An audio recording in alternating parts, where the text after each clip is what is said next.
Right, I need to be honest. I'm just sitting on the couch there. Right. By the way, hello everybody, welcome along. Hope you're all well. I think I said this on the show the other night. When you're sitting with the missus and she puts a program on and it's pure mince, like utter mince, but you end up getting hooked on it, like hooked on the program, even though it is utter mince. You know, like back in the day, it was like Britain's Got Talent or Dancing on Ice, or whatever it was. But this is Love Is Blind. It's on Netflix, right? And I've done all my socials and I've uploaded onto TikTok and stuff like that, and put out the tweet to say we've got a guest coming on. I'll tell you about in a wee minute. And I went, right, okay, I've got 10 minutes. I think I had 15 minutes or something, 10 minutes. And I'm sitting on the couch and the missus is working from home. So she's got the program on in the background and I'm sitting there glued to it like that. Is she going to marry him? Are they fighting? Looked at my phone, 11:29. Got up, ran into my room, into the wee room where I do the show from. Oh, geez, oh, and there's a reason. There's a reason why this is extremely unprofessional. But hello, everybody. Good morning. Welcome. I hope you're all well. I've changed the comments slightly so that people can only like comment. I think it's every 30 or 40 seconds. That's just purely to help me try and drag some comments out so that I can respond to those comments as best as I can. But yeah, we have a special guest coming on at 11:45. I'll tell you about that in a wee second because we've also got I say second guest, right? Technically, he's part of the Rabble, so it's not exactly um, a second guest, but it's Brian who's coming on. He'll come on a wee bit later on to talk about the women's game last night, just for 5 or 10 minutes. Give you a wee flavour of what's happening there. There's a few things to talk about today, actually. I also put out a post on the community page earlier asking for questions and stuff like that, so you can send me them in, and we can discuss that in a wee bit as well. But actually, what I will do right now is I'll bring on Reddy just now because he's come on a wee bit early, and I love a man who's punctual. Reddy, how are you, my friend? Hello, hello. I'm very happy to be here. No, it's great to speak to you. It's absolutely fantastic to speak to you, and I like somebody who's prompt. So there we go. That's excellent. First of all, before we get in to talking about what we're here to talk about, Reddy, who are you? Where are you from? What do you do? Tell us about yourself. Yes, I mean, let me tell you a little bit about myself. I am an Albanian guy who was born in Albania but raised in Denmark. So I've always been very connected to my home country. I visit many, many times a year. And I generally have a raging passion for Albanian football in general, be it clubs, national team, players, everything. And that's why I started this Twitter handle, which I've also had right here, about Albanian football because I felt why not turn my passion into something I can actually do and work on. I do it as a hobby. I don't do it as a job. I don't expect to make anything from it. I just do it because I like it. And that's the thing. This is right now a hobby for me. Obviously, I'm trying to turn this into a job, but I think what a lot of people don't realise actually is the amount of work that goes on behind the scenes to try and make this work. Yes, yes, it's true because you have to do some researching. You have to do a lot of stuff, and you have to know about what you're doing, and it takes a lot of years of actually gaining the experience to do something like this. So I'm guessing then that you speak quite a few different languages. Yes, I speak, of course, Danish and Albanian fluently. I speak English. Hopefully, you think I'm fluent. I like to believe Better I than am. me. Better than me. And then I also speak a little bit of Italian because that's what Albanians do generally, and also almost fluent in Spanish. See, that's ridiculous because I'm barely fluent in English. Your accent is great, though. I will give you that. I know we're going off on a wee tangent here, right? But I often find that people from Britain just are terrible when it comes to learning languages. And Yeah, I've been across Europe and stuff like that, and people do learn other languages. But like, okay, so Albanian football itself, then, not something that I know an awful lot about. I'm not going to sit here and lie to you. What is the current kind of state of Albanian football? What is the leagues like, national teams, and obviously the players coming through, which will lead us into Nedim Bajrami? Yes.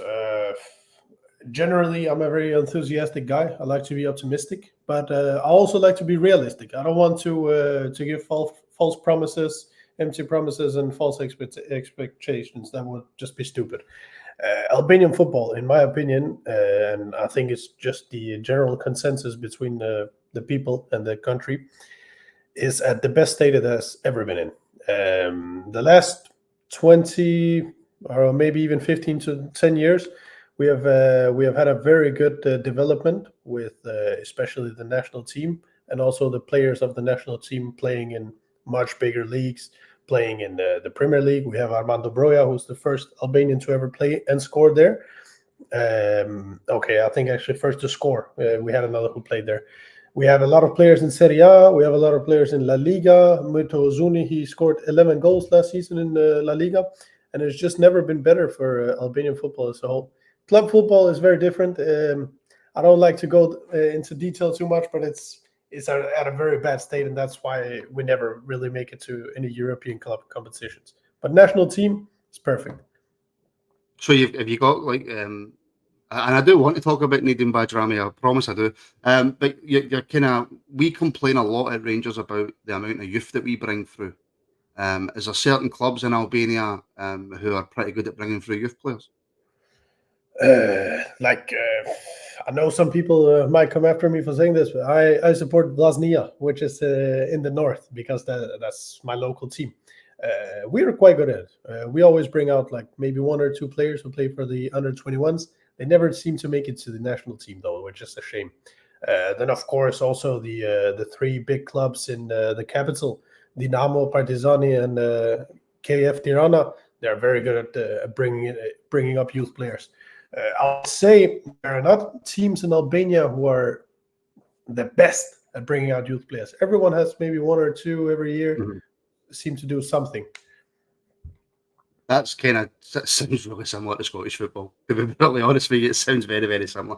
Okay, Yeah. so who is, and please tell me if I'm pronouncing the name correctly, who is Nedim Bajrami? Yes, the name is pronounced Nedim Bayrami. Oh, well, I'll never get that. Yeah, it's because you British, you like the J, but it's like Yeah. a Y sound. Yeah. Let me tell you who it is. Nedim Bayrami is a very, very good attacking midfielder. He's a technically good midfielder who likes to pass, very good at dribbling, has exquisite ball control, and he absolutely loves a shot, a goal. He's not the type to shy away from that. That's more like his player qualities. His history is he is the son of immigrant parents, Albanians from North Macedonia. It is today, who moved to Switzerland, and that's why he was born and raised in Switzerland and been through the Swiss educational and youth football system. Yeah, the one thing you said there, he likes a shot, right? Which is great for us because until maybe Tom Lawrence came to the football club, we didn't really have players that would be willing to go in and take a shot. But is he any good with a long shot? Yeah. I don't think there's anything more frustrating than a player who takes long shots and is not good at it. It just seems so stupid and so pointless. But he is genuinely very good at it. And like, if you look at maybe his last 20 goals in every competition, at least 10 of them have been like bangers from far away. He's really good at it. Would this be seen, this move to Rangers, for him personally, would this be seen as a step up in his career?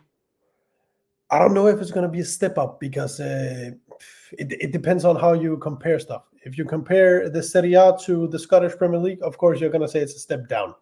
But if you compare the club sizes of Empoli and Sassuolo, where he has been, to Rangers, then it's definitely a step up because we need to remember Rangers play in the Europa League, sometimes even the Champions League. They play in huge competition. It's a huge club, big history. I would definitely say for him as well, it's going to be a step up. And obviously, you mentioned there he's kind of sons of immigrants. I did look up his profile. I think he was born in Switzerland. Is that correct? I think Yes. I'm sure he was born in Switzerland, obviously. So the adaptability, should we be worried about that? We constantly hear in football some players move countries and go to new clubs, and within 2 or 3 games, they're up to scratch and they're away and they're happy. Other players maybe take 6 to 8 months, even sometimes a year, sometimes longer than that at Rangers for some reason, to adjust to life in a new country, a new team. Obviously, you don't know, nobody knows, but how do you see his adaptability working out from in Glasgow? Yes, of course. It's a very good question because there's not a right and a wrong answer to this. At the end, it all depends on how Nedim Bayrami feels, what the club do for him, what he does for the club, and those are factors that only they know. I can tell you a little bit about his history of adaptability. When he went from Swiss football to Italian football, he adapted immediately, even though it's very, very different type of football. Italian is much more tactical, defensive, whilst Swiss football is a bit more open, and they play a little bit differently.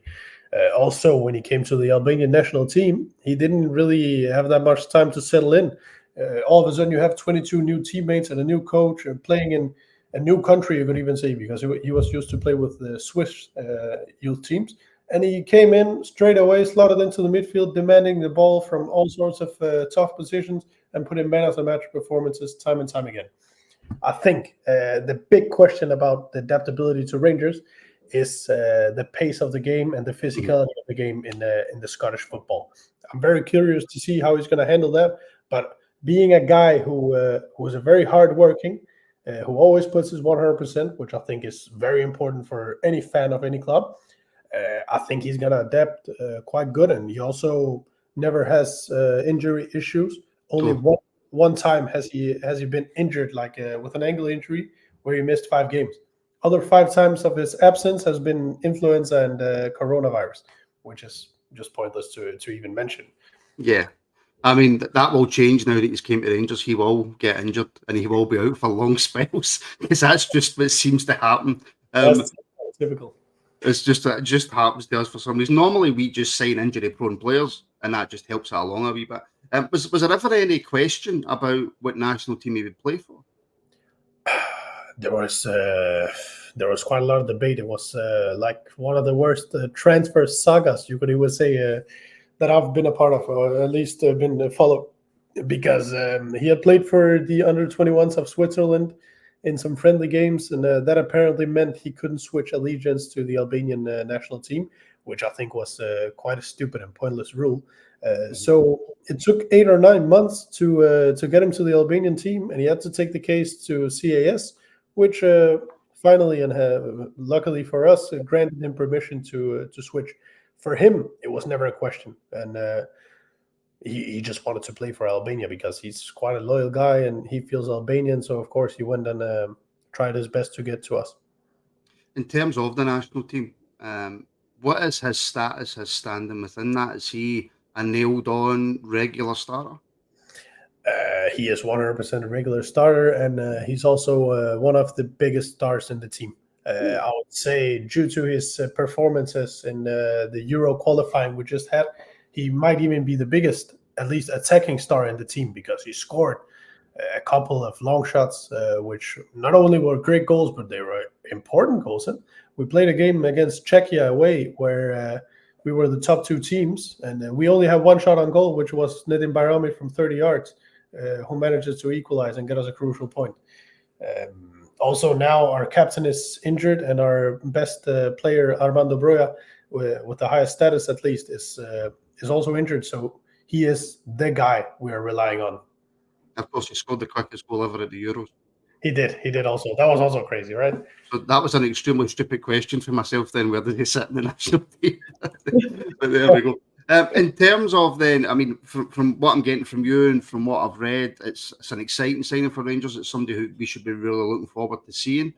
And this is a question that everybody gets asked when we sign a player, because Glasgow is a goldfish bowl.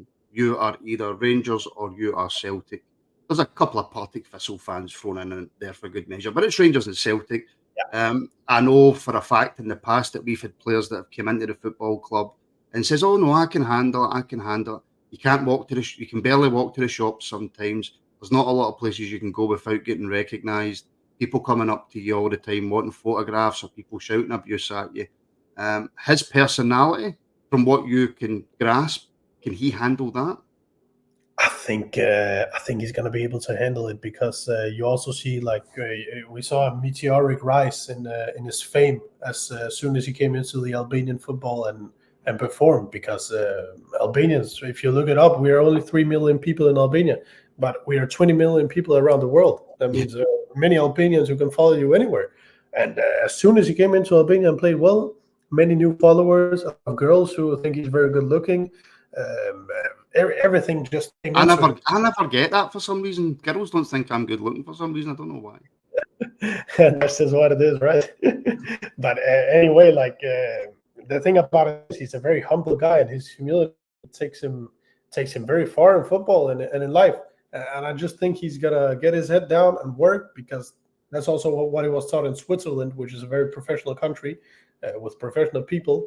And you could clearly see that when you see Nedim Bayrami. I think he's going to be able to handle the pressure, also because he loves big games, and that's where his best performances have come. We desperately need a player who likes big games because right now we have loads of players who don't. We always talk about football in the sense of it's a worldwide game and exposure. We're obviously right next door to the Premier League, which has got all the money. It's got some of the best players, some of the best managers. And we class Rangers and Celtic as worldwide football clubs. So we're kind of known around the world. We've got support across the world. With Bayrami coming, how do you think Albanian football fans will react to that? Will Rangers pick up, do you think, a lot more new Albanian supporters? Yes, 100%. Albanian fans are very loyal when it comes to stuff like this. And also we don't really, as I previously mentioned, we don't have like 50 players in the Premier League and 10 players here and everywhere in good clubs. So when we have a player who plays for a big club in a big league and plays in the European competitions, just as he's going to do, everybody's going to follow him because everybody wants to see what is going to happen with Nedim Bayrami. Is he informed for when he has to play for Albania? What is it like? So people are going to follow him. And in Albania, we have a very different broadcasting system than the rest of the world, I think. We buy the games individually. So we don't buy the Scottish Premier League, we buy the Rangers games. And I think that's going to happen and people are going to tune in. Oh, well, that's pretty good, actually. That's a good way to do it. Just before I let you go, we have been absolutely screaming out for a leader on the park. Right now, I would imagine that the vast majority of Rangers supporters, if you spoke to them, would say that one of the big issues, amongst many issues that we have right now, is the fact that on the park we don't seem to have many leaders, whether that's leaders by giving players a kick up the arse or leaders in terms of showing the way by their performance. You've kind of really answered this throughout all the questions that you've answered, but I'll ask you anyway. On the park, is he a leader? Can he drag players with him? Can he use the way that he plays and his experience to help? Yes, I would describe him as a leader by example. I don't think That's what I was looking for. Yeah, exactly. Because I don't think he's the most vocal leader to like shout at people, and he might not even wear the captain's armband. He never has. But you don't need to have the captain's armband to be a leader. If you if you have personality and you dare to do the right stuff and take the risks that are necessary to win games, then of course you're going to be a leader for your teammates. We see many times with Albania when we play some tough opposition or very tough games. He goes in, he demands the ball. He says, "Hey, give me the ball. I'm going to try and make something happen," right? And that's what you need to do as a number 10 and as a leader, where he just makes stuff happen. And people are going to rely on him. And I don't think he has any problem with that. What I will say is Albania are playing in 2 days, and then we're playing again on Tuesday, so the 7th and the 10th. We're playing two very different games. We're playing one against Ukraine away, where we're going to be a bit more defensive. It's going to be like a big, tight game. So that game is very good to watch. Bayrami, if you can, to see what he's like in that type of game. It could be reminiscent of like a game against Celtic maybe, or a European game where you also have to defend, also attack. A tough game. And then we play against Georgia at home, which is on paper the weakest of the three squads we play. So there we're going to have the ball more, just like Rangers are in like most of their games. So there you can see a bit of Bayrami when we have the ball and what he does when the team is dominating and how to unlock a tight defense. So it's going to be very interesting. I think you get a glimpse of what he's like in different scenarios. Superb. Redding, I appreciate you coming on. Thank you so much, and no doubt we will speak throughout the season. Yeah, I would love to. I would love to, and hopefully we're going to speak about the great goals he scores and not the injuries and what went wrong, right? Absolutely, we will. I've also put your Twitter handle in the description of the video, so anybody who wants to keep up to date with Albanian football, with what's happening at Rangers with Berami, I think I got that right that time. Yeah, you did. Make sure you give Redding a follow. The link's down below. Redding, thank you very much. Thank you very much, and it was my pleasure. Speak soon. So yeah, superb. I'm really looking forward now to actually seeing him in action. That was a wee bit too much like an actual show that people do, wasn't it? Where I started talking, I brung somebody in, I'm bringing somebody in a wee bit. That's a wee bit too professional for me. But I hope that I asked everything that you wanted asked. I wasn't asking about Dua Lipa. Why is there people in the comments talking about Dua Lipa being Albanian? I don't know. I think she's English. I don't know. But yeah, look, there's plenty to talk about. I've had a wee scour through the interweb to look for certain things that we can discuss about Rangers. But what I thought I would do, and this is where I want your feedback and I want you to let me know, because we're during an international break, because there's not really a great deal of Rangers news to talk about. I thought I would just use this selfishly, use this as a way to get just random thoughts off my head. And if you want to put random thoughts in, and we can just discuss some random stuff in between talking about Rangers, and let's just make it a wee bit of a laugh. But that Love Is Blind, by the way, don't start. Do not start watching it because you will be hooked on it, and it is honestly, it is terrible. It is absolutely terrible. One other thing I wanted to bring up, right now, as you can see, I'm wearing the Rangers top. Wearing the Rangers top, right? Just for people out there who really don't like the fact that I don't always wear a Rangers top, I thought I'll put my Rangers top on today. Your wardrobe, right? I've maybe got 5 to 6 t-shirts, maybe 7. I've got loads of joggies, loads of socks, boxers, blah blah blah. Trainers, right? I get a new pair of trainers usually for my birthday, right? Not every birthday, but usually for my birthday. They usually last me about a year, and if they're still lasting, I don't get them for my birthday. Maybe every 2 years. Occasionally, I have went 3 years with the same trainers. My stepson has about, I don't even want to put a number on it, but about 40 pairs of Adidas. He collects Adidas trainers, right? He's got about 40 pairs of Adidas. Why would you buy trainers if you're not going to wear them? Could somebody out there just please explain that to me? Why on earth would you buy trainers if you're not going to wear them? Why? I get maybe from a collector's point of view, maybe one, they'll start to make money. I don't know. But why on earth are you buying hundreds of pairs of trainers if you're not going to wear them? I don't understand it.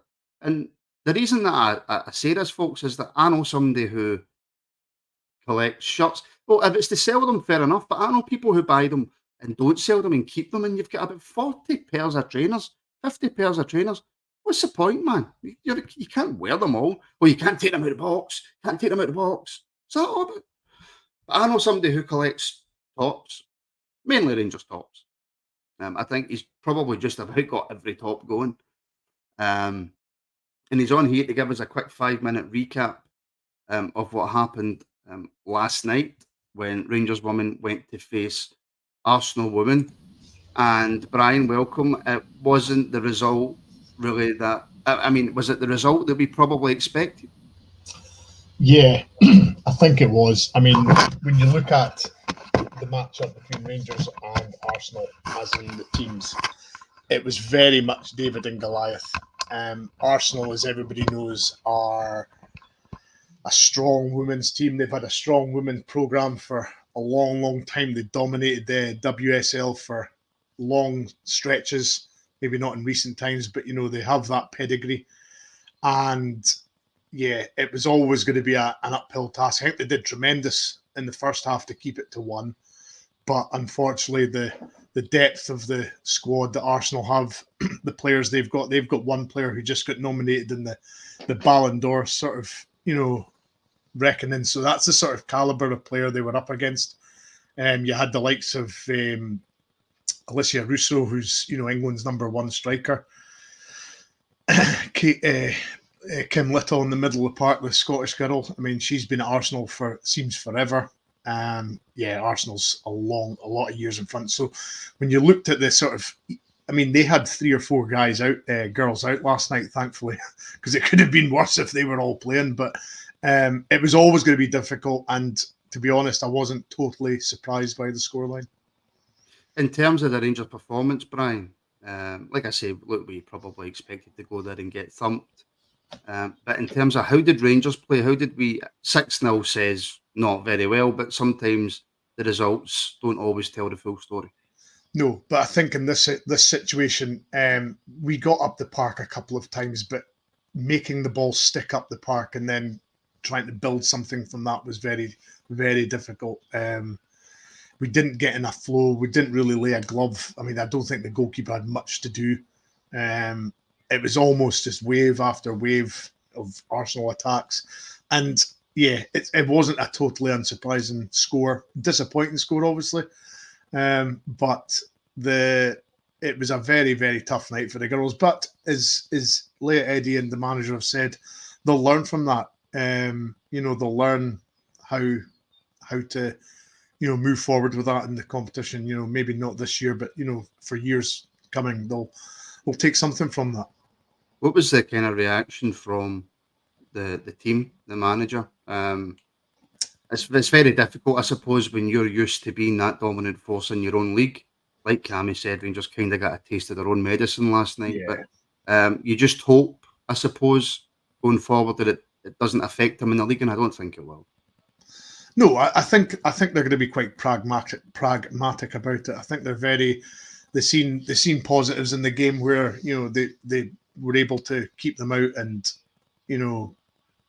very much certainly not hold their own, but they were certainly keeping Arsenal at bay. And then all of a sudden, the second half started, and I think they lost 2 goals within a minute. And all of a sudden, you could see. I think you could see the general fitness, and the teams came to the fore as well. Arsenal are a well-drilled outfit, obviously a lot fitter. So that's the sort of things I think that the manager and the Leah Eddy said last night, and Catherine Hill, that they've picked up on things that they're going to have to work on, from now and going in the future. If they've realised the standard they have to get to compete at that sort of level.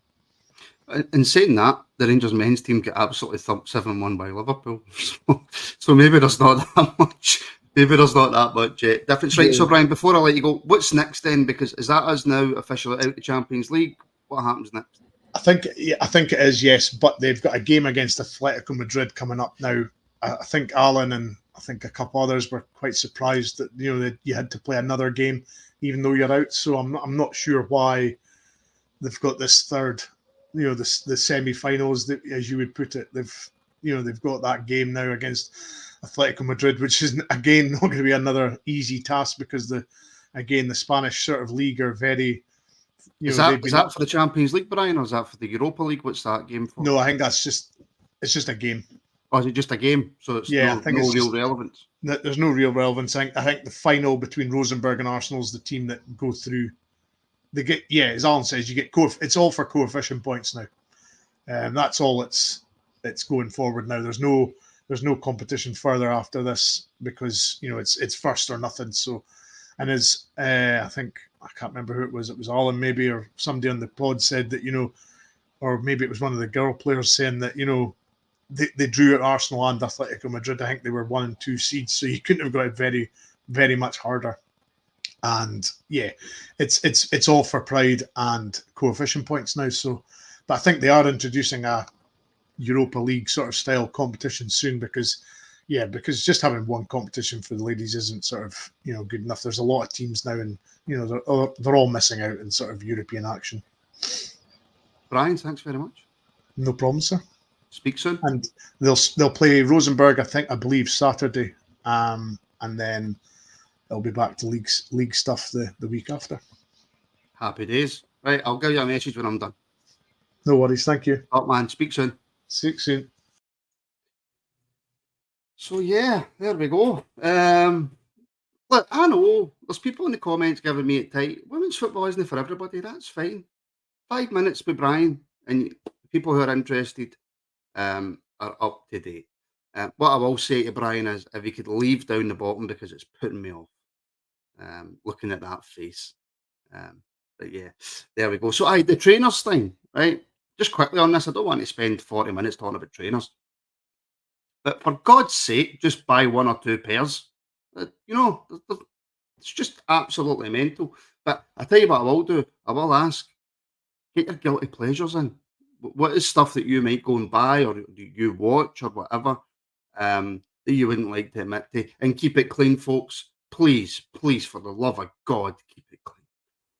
So yeah, as Reddy said, there it's an international break right now. Rangers do have some players out on international duty. John Souttar and Connor Barron are with the Scotland squad. Ross McCausland is out with the Northern Ireland squad. Vaclav Černý is with the Czech Republic. And of course, as you heard, Nadim Behrami is out with Albania. I understand, again, that international football is not for everybody. Regardless of what team you support, there's a lot of people who really aren't that interested in international football. But I will be watching the Scotland game tonight in hopes that Connor Barron gets a start, and of course John Souttar.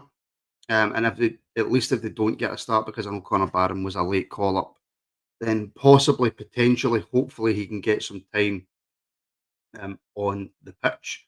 I think he deserves it, and I would like to see how he copes with that transition into the senior men's team and the Scotland team. Because let's face it, guys and girls out there, the more players we have in international squads, it's the better for Rangers Football Club, the better for each individual players. If other clubs are interested, we can ask for more money with them being an international footballer. So I will be watching and Hadji as well. Did I miss Hadji out? Completely forgot about Hadji, just like the manager.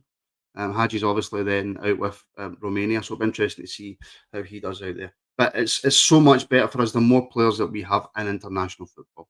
So I will be watching the Scotland game tonight with interest. I mentioned Ross McCausland there. Now, Ross McCausland has, I don't even want to say split the support. I don't think he has split the support. I think there's just general questions right now surrounding Ross McCausland. It's really difficult for me because I try to promote the youth in any way, shape or form that I possibly can. And when you then have youth players coming through, for somebody like me to then turn around and go, I don't think that youth player's good enough. It almost feels as if that's you saying, that's you having a go at a youth player coming through when it's really not the case. I would love Rangers to have 11 guys from the youth team coming in and taking up the 11 slots in the first team. I really would. I don't think there's much that would make Rangers supporters happier than if you had a team full of 11 homegrown players. I think that's the same for any team. But I noticed at the start of the season, I felt that Ross had, sort of added to his game in the way that he was taking players on, the way he was running with the ball. And I looked at it at the beginning of the season and I thought we might actually have a player here, because he's not a young boy. What is Ross, 21? I want to say 21. Ross is. And I thought maybe, just maybe, we have a player here. But in the big games, he looks lost. He looks absolutely lost. Now, that could also be down to the fact that every other player on that park looked lost. And I am more than willing, and maybe this is wrong, I don't know, I am more than willing to give a youth player who comes through the ranks at Ibrox more time to adjust and do a job for Rangers than maybe somebody who we bring in from another club in Scotland or from another club in Europe or Britain or wherever. I'm probably willing to give youth players more of a chance. I don't know if you guys out there feel like that, but I certainly am. So I've see the problem with doing this live stuff is you say one thing and then your mind changes and you say another. And then maybe your mind changes back, or maybe you're in between where that thought was, and suddenly your opinions change. But changing your opinions, in my opinion, can only be a good thing. Because that means that you're learning, that means that you're moving forward, and that means that you're adjusting to each individual situation. So I'm now at the point where I want to give Ross as much of a chance as I possibly can to make it in this Rangers first team. I hope he goes away with Northern Ireland, plays really well, boosts his confidence, and comes back to us a better player than when he left. That's all you can hope for. So I'm more than willing. We gave Borna Barisic 18 months, folks. You know, we gave him 18 months, and he gave us about 6 good months. So I'm more than willing to take a step back and let Ross try and prove any doubters wrong. The way I feel right now, I look at him in the big games, and again, I just feel as if he looks a wee bit lost.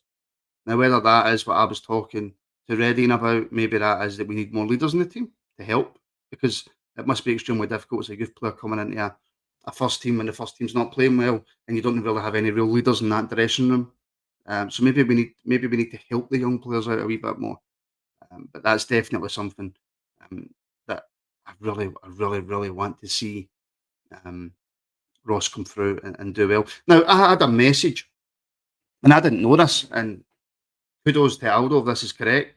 But apparently, we had a bounce game against Motherwell. Now, you would think, running a Rangers podcast, that that's something that you would know. No idea. Never heard. I tried to check the website, couldn't see anything. But and I should have starred the message, Aldo, and I don't think I did. I don't think I did star the message, did I? Let me see if I can find it, Aldo. Unless you want to put it back in. You'll need to put it back in, Aldo. I can't find it. Welcome, James Coburn, new channel member. Thank you very much. I get moaned at yesterday for asking folk to support the podcast. As you all know, I'm trying to take it full time. That's what I'm trying to do. That's what this week's all about. That's what these morning shows are all about. That's what the extra member shows are all about. And I just don't think some people like it. I'm not forcing anybody to join up as a member. I'm not forcing anybody to tune in and watch. I'm just telling you where my position is, and I'm just being honest with you and what I'm trying to do. So thank you very much, James Coburn, for becoming a member. Thank you for the support, and I hope you enjoy the extra content. So yeah, apparently, and Aldo, I'm taking your word for this, my friend. I hope you're not stitching me up here, and I probably really should know this. But apparently, yeah, we beat Motherwell 4-1 in a bounce game. McKinnon, Lovelace, Balogun, and Cortez with the goals. Cortez is almost already the forgotten man. Feels like it anyway, doesn't it? The worry with Cortez is the injury situation. But he did show what he can do, and a little bit of what he can do in certain games. And I think that we desperately need a player like that in the team right now. It's great to see McKinnon and Lovelace getting game time. Again, youth players. Lovelace, I spoke about Lovelace yesterday, so I'm not going to do it again. All I will say is that it's a position in the park right now that we need help and support with, whether that's 10 games, 5 games coming off the bench when a game's maybe already won, just to give rest and support to the strikers that we've already got, or maybe even try and come in and prove that he's good enough to play in the first team. So it's great to see Lovelace on the score sheet. I've always been a massive fan of Cole McKinnon.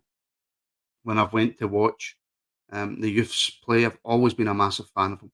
So the fact that we're going out there, we're playing bounce games, we're winning, you can't really take too much out of bounce games. Though we have to, we have to just take a step back and just say, right, it's good. Players are getting minutes. We're keeping ourselves active. The players who are still at the football club. And yeah, that's fantastic. So, 40 minutes. What on earth is going on? And there's actually still a few things to talk about. I mean, bluebells are blue. I don't collect. I just can't stop myself from buying them when I like them, and certainly don't need them. That's on the trainers thing. Like how? Like for me, I get it. Snickers, oh, Kinder Bueno. Yep, yep. I'll keep buying them. I'll keep buying them. I'll keep buying them because I'm a fat greedy. You know what? But trainers, really? Um, I, I don't get that. And again, bluebells are blues. And what do you make of this nonsense playing at 8 p.m. on October the 6th? Subway closes at 6 p.m. Seems like an absolute cluster. Fuck. It is. It is. And it's again shown that's because of Premier Sports. Because we get, I believe, and don't quote me on the numbers, I believe it's like 160,000 or something like that. To have an 8 p.m. kickoff at Ibrox when you're playing a team from Perth is ridiculous. And again, I think that just goes to show that TV companies, football clubs don't care about their fans. Um, Maybe that's too harsh. I know that Rangers have come out, and I'll try and find the Rangers statement, but I, I think Rangers have come out and made their points very clear on the fact that they're not happy with it. But TV companies rule the roost, folks. TV companies absolutely rule the roost, and there's nothing that we can do about it because football is beholden to TV money. Absolutely beholden to it. You take that TV money out of the Premier League, and where does it sit? Nowhere. Absolutely nowhere. We don't get a lot of TV money in this country. So unfortunately, we have to take everything that we can. That's it. We have no option. Premier Sports, Satanta, whatever they're called, they change names all the time. They'll come in and offer what they want, what they feel the product's worth, not actually what the product could be worth or is worth. Um, and we just have to sit back and take it because the SFA don't have any balls, any balls. And the guy that runs it, I don't want to get into a rant about the SFA, but the guy that runs it's happy to take his £400,000 a year or whatever it is he gets. Um, and yeah. Again, Bluebells. Premier Sports agreed to show the game after it was decided it was going to be on at 8 p.m. according to the statement. Seems it's not driven by TV. Well, that surprises me, and it makes me look like a bit of an idiot, but it surprises me. So I take back what I said. Odd Bob. Anyone else sick of the same media questions being asked and none asking Clement or the players tough questions? Always just transfers, injuries, etc. Not why Tav keeps being right back against Celtic. There is the odd good question asked. Right, there is the very odd good question asked. I have done a small bit of media work, very, very small, in comparison to what your mainstream media or your fan media guys have done. That feeling you get in a media room is, for me, extremely uncomfortable. It's not something that I enjoyed. Being on the media, listen, being on the media gantry, sitting with all the different media people, and then you're sitting next to Tom, and he's got a guest on. Sometimes it's a really good guest, or it's a Rangers legend, and you get to meet them, and you've got a seat where you've got space, and you've got a perfect view. Superb. I'm not even going to deny that that's superb, right?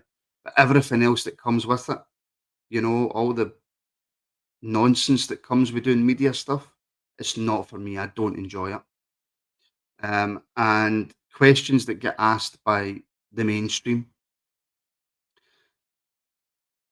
I'll be surprised, really, at what gets asked. I'll be surprised at the level of incompetence we have in the Scottish media. Scotland is a country that's divided by quite a few things, and I'm not getting political, folks. But Scotland's a country that's divided by a few things. That division runs through probably just about every sector there is, and it certainly runs through the media. So do we expect any different? I don't think we do we? I don't. Right? Do you? No, no, I don't. I don't think the media are told what to ask. I think, and I don't know this. I don't know this for certain because it was never when I was there. It was never. This was never done. I think the media heads at football clubs, whether it's Rangers, whether it's whoever, they will say before sometimes it starts, the manager will not answer questions regarding this, this, or this. If there's like breaking news in the media, if a player's went and, you know, slept with his brother's wife for 9 years or something like that, you know, they'll say, right, well, you can't ask questions about this, this, and this. But in general, no, I don't think they're told what to ask. What I think a lot of media people in the media do um, is they try to cozy up to people within the club, and they try to so they can get great access for their channels, so they can get interviews for their channels. Um, some don't. Some are very, very good, and some get, in my opinion, undue stick for what they do. But I understand why people get stick, especially when Rangers aren't playing well. And people will say that I'm biased, and I will put my hands up and say I'm not. It's just what I see. Um, as people know, I talk to David Egger quite a lot, runs Heart and Hand. I get on really well with David. I think he does a very good job, personally, myself. But there is people out there who don't. And there is people out there who ask rubbish questions. There is people within the mainstream media who are so full of their own self-importance that it just takes completely away from their job and what they're supposed to do. And there's people out there with agendas. There's absolutely people out there with agendas. Um, and that agenda can range from agenda A to agenda Z. So I don't listen to mainstream media. I don't buy newspapers. The only time really is if I Google something that I'm trying to find out about Rangers and maybe that comes up. Um, then I'll maybe click on it, a link to get a quote for something or something like that. And because obviously I don't have direct access to anybody at the football club. So that's maybe the only time that'll ever come up. But in terms of mainstream media, not everything they say is lies, right? That's a misconception. That is a complete misconception. And I think we have to get away from that type of thinking because that doesn't do anybody any good. Not everything that they say is complete and utter nonsense. A lot of it is. A lot of it is just clickbait. We want to get as many people watching. We're a newspaper. Let's start a podcast. Nonsense, right? But there is still very good reporters out there. There's very good news reporters. There's very good sports reporters who do a very good job. It's just unfortunate that they're under that banner of mainstream media because that's what it's been for the last 40, 50, 60, whatever it is years. But yeah, I mean, there's a colossal division. There's Rangers fans and everyone else hates us. I really want to get away from that. And that's I'm not having a go at you, John. I'm just saying I want to get to a point in Scottish football where there's banter. Division, of course, division. There's always going to be division. But I want to get to a point where there's just banter. And I don't like your football club. You don't like my football club. Right, fine. Let's leave it at that. And try and get, but it goes deeper than football. We all know that. And I'm not naive. I would love to get to a point where all the nonsense is out and gone and away. And, this hatred that seems to exist in Scotland and in Scottish football, I hate it. I absolutely hate it. The amount of times I've heard fan media who have access say he's such a nice guy drives me insane. It 100% skews their coverage when players are simply not good enough on the park. I don't know if I fully. I've met certain ex Rangers players. I've met some current Rangers players. I've met some current Rangers staff, and some of them are dicks, and some of them are really nice. It would never skew. And I'm not saying you're right. I'm not saying you're wrong, Bluebells. I'm just giving you my opinion. It wouldn't skew my ability or my thinking to ask a question, even if I thought somebody was a really nice guy. If I was best friends with James Tavernier, number one, I'd be in his ear and saying, "Look, you're done." But number two, if I then worked in the media, I would still ask him the difficult question because that is your job. That's what people are paying you to do. That's what heads of newspapers are spending fortunes on. That's what people who tune into fan media pay for. They pay for good quality shows, of course. And when you're doing press coverage, when you're doing media coverage, they're paying for that as well. So I don't think it always necessarily skews people's ability to do the job. It may do, but me just being me trying to put the positive hat on, I don't think for me personally that it much does. That it much does. Right. Finally, before we go, I did see some headlines, right? And it was just one or two things I wanted to run past you. And by all means, by the way, see if I have missed anything, please get it in the comments, and I will bring it up. I mean, bringing on a couple of guests takes you past the 50-minute mark, and I don't know if you have noticed, but my voice isn't quite used to just speaking constantly for 50 minutes. But apparently, Southampton manager Russell Martin says it wasn't our end, that winger Samuel Edozi's loan switch to Rangers fell through on transfer deadline day. He's obviously then went on to seal a loan move to Anderlecht instead. So that might not be true. Managers talk nonsense all the time, but I don't know why you would come out and lie about a loan signing. So that tells you that it was on our end, which again is a worry. It could be that the loan fee was just too high. That it could very well be that, and if that's the case, then again that's a worry that we can't afford the loan fee for a player. I would like in general for us to move away from loans. I get the necessity, especially when you're trying to rebuild. I get the necessity, but I would like us in the next 1 to 2 seasons to try and bring in our own players and move away from loans. These loans with the obligation to buy or the option to buy. I get them, understand them. You're kind of taking a player on trial, if you like, unless you've got an obligation, then you have to. So I can kind of understand them in a way, but I would just much prefer that we done our own business and we brought players in for the future and they were our players. That's just my own personal preference. He did look miserable at the Anderlecht presser, didn't he? But I mean, listen, people accuse me of being miserable all the time. That's just my face. That is just my face. Before I forget, because I really should do this now, and I always forget to. I was having a wee look at the analytics last night, and 68% of people who watch do not subscribe. 68%. So 32% of people subscribe to the channel who watch, 68% don't. So if you're watching this and you don't subscribe, but you watch a lot, hit the subscribe button. It's free, it doesn't cost you anything. Hit that subscribe button. If it's your first time tuning in and you enjoy the content, hit that subscribe button. Make sure you subscribe. There's loads and loads of content on this channel. We've got our Monday and Friday night live podcasts. We have reaction to every game. We've got breaking news shows. We have this morning show now, which, if all goes well over the weekend, it will be back next week. If not, it won't be, but I will keep everybody updated. Make sure you've got your notifications switched on as well, because I'm starting to put a lot more stuff out on the community page. We have a Discord channel now for all of our subscribers to jump on and talk and chat and all that good stuff. I'm going to bring up this one last thing. Oh, and of course, if you want to help support the channel, you can become a member as well, but only if you want to.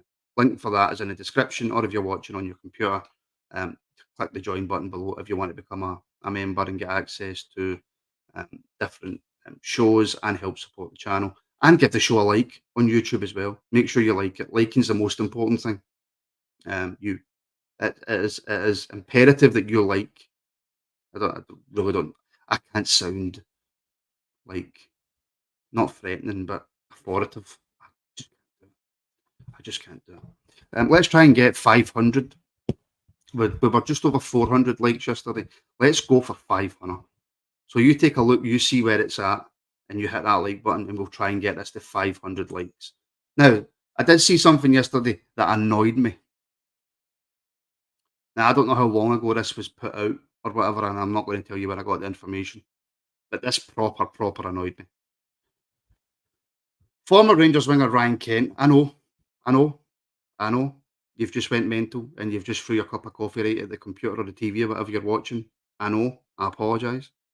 But he angered Fenerbahce head coach Jose Mourinho, which apparently is extremely difficult to do, to anger Jose Mourinho. After the out-of-favour 27-year-old, he's 27 now, Englishman rejected offers from England, Saudi Arabia and Scotland. Now, the rumour is that we were interested in bringing back Ryan Kent. I would like to think that that's a nonsense headline. I would like to think that there is nobody at our football club who is even remotely interested in bringing Ryan Kent back. Again, I will repeat myself. I will consistently say this so that you know where I'm coming from. I am not the all-seeing, all-knowing eye of football, of Rangers, of anything. These are just my opinions, and I love it when people agree, and I love it even more when people disagree and give me stick. Love it. I mean, I do get quite a lot of stick, to be honest, and I have noticed that other people are using the Rabble's content to have content of their own. Yeah, which is fine. As long as you send me my check in the post, I'm happy. But there is absolutely no way on this planet that we should even be remotely considering bringing Ryan Kent back to this football club. Thomas is absolutely right. That would be even more embarrassing than what's already happening at the football club. Um, uh, uh, we've seen what happened. He started well. We all loved him. He faded away. His aptitude, his aptitude, is that even a word? Because you know how we like to get words wrong here on the Rangers Rabble. His attitude, everything about him just went downhill. And that would be a ridiculous signing to bring back to this football club. He did. He absolutely downed tools. He downed tools, and I do not want somebody who downed tools back at my football club. But yeah. But folks, I mean, it's nearly an hour. It's just mentalness. Can I just say a big, massive thank you to everybody who tunes in. I hope these are enjoyable. I hope that I don't waffle on too much nonsense. By the way, see, once this is done, get in the comments what you think is an acceptable amount of trainers to own. I know I keep going on about it, but it's annoying me. Get it in the comments what's acceptable amount of trainers to own, and if you watch Love is Blind. And if you don't, if you have watched Love is Blind since I've started talking about it, don't be shy. Be honest. Just be honest. We will be back tomorrow, and I will try my best. If you liked the fact that I brought on a wee guest, then I will try and do that as much as I possibly can. If you just prefer me just waffling, let me know. I quite enjoyed bringing on a guest. I thought, Redding was absolutely spot on. If you're over two pair of trainers, that's what I like. He was absolutely spot on. Many thanks to obviously Brian for coming on and giving us a quick update about the women's team. I will always try and make this show as good as it can be and as good as I can do it. That's my main aim. And obviously, it's only as good as the people who watch it and enjoy it. So please give me plenty of feedback in the comments. Make sure you like, make sure you subscribe. I'm going to answer one more question before I go. Martin, if you had the power to change this football club, what would you change and why? Right, so I've been on an hour, so we'll be on for about 2 hours this morning, folks. The board for a start. The investment that we bring into the football club, the decisions that's been made around building Edmiston House without having a fully mobile and operative football team on the park. I mean, there is so much, and it's a fantastic question, by the way, and that's actually the one I'm going to go and take away and think about, and I think I will bring that up tomorrow. And folks watching, see that point right there? Get in the comments, because we're about to finish. So get in the comments what you would change, what you would do. Hugh, that is a phenomenal question, my friend. And I thought I was going to have the ability to answer it, and I don't. So I'm going to go away and think about that, and that will be on the agenda for tomorrow's morning rabble. So, folks, thank you so much for tuning in. You know what to do. Like, subscribe, share. You know all the stuff. I'm back tonight at 5 p.m. for the members for another Martin Reacts.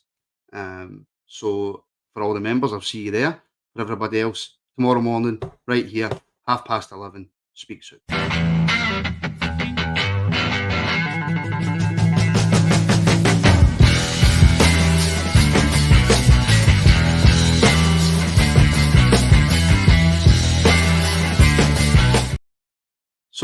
Sorry, everybody. Sorry, I have to say, I just caught it there, Fat Wind, Big Ben, with the super chat. Thank you very much, my friend. Keep up the good work, Martin. I will try my best. I will try and make this as good as possible. So thank you so much for the super chat. Thank you for all the support, folks. This time I'm away. I promise I'm away this time. Speak soon.